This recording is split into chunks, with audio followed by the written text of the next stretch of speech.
How are you doing, my friend? I hope that you are doing great.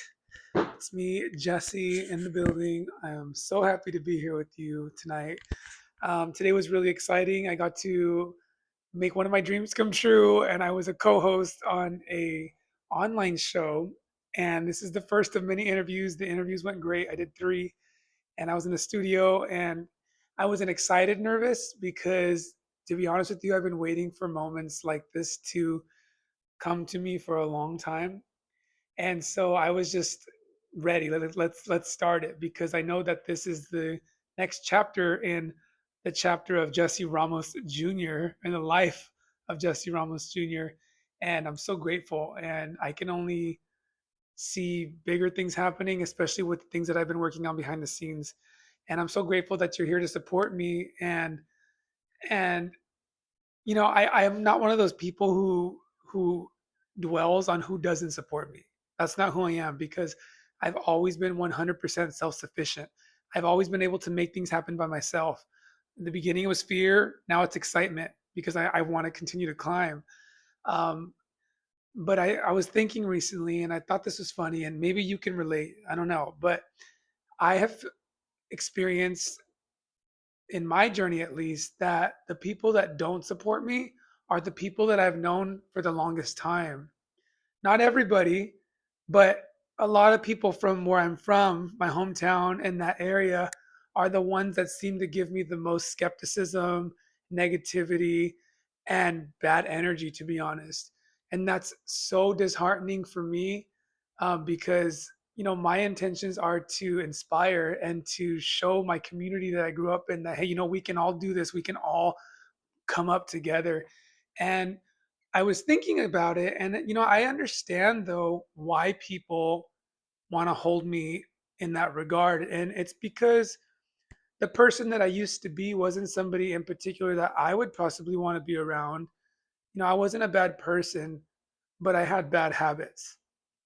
And I recognize now that I've changed tremendously, and I'm so proud of that because it has not been easy, but it's worth it. And I know that these people still hold that version of me in their mind that isn't there anymore. And that's totally fine with me because I know my truth. I know the work that I've done. And I could say the same about them because when I look at them and read these nasty comments, backhanded remarks, I think the same. I think they're exactly the same. And I'm grateful that I would never put negativity out in the world like that because I truly want to inspire a generation of people, especially people that are like me, who are from small towns, who felt like they had nothing, who were overweight, who felt like they were less than others. I want to inspire you to make and pursue your dreams and make them become a reality because you are the only person that's stopping you or getting in your own way. I talk a lot about my sobriety, and in the beginning I was nervous. I didn't want to rock the boat. I didn't want anybody to think I was pushing sobriety down their face. But if you can only experience a fraction of how my new life feels, you would want to be on this side also. We're programmed to think that we need to drink and be on drugs and not stay close to our spiritual side because it's not cool, because nobody's doing it, because you don't see it in the mainstream. You don't see it. Celebrities doing it. Nobody talks about that. Everybody's on drugs, everybody's drunk, and nobody has that clear sense of mind. Not everybody, but you get my point. So to go against that norm is so rewarding. And I challenge you to challenge yourself to take those steps because you don't have to follow the crowd. You can continuously do your own thing and watch your life improve just like it has mine. Everything good that's going on in my life is no coincidence. I've been on featured on iHeartRadio. I've been in W42 magazine. I was recently asked to be a part of this show co-hosting. I'm doing my first business expo where I'm presenting my business and doing cold cooking. And I also got a PR firm reaching out to that agency wanting to possibly feature me as well. This is all a direct result of my sobriety and my spiritual journey, as well as doing the hard work here every single day. I can't tell you how many times that I've been on this bed crying myself to sleep because I didn't know how I was going to pay my rent. I didn't know how I was going to get food in my refrigerator.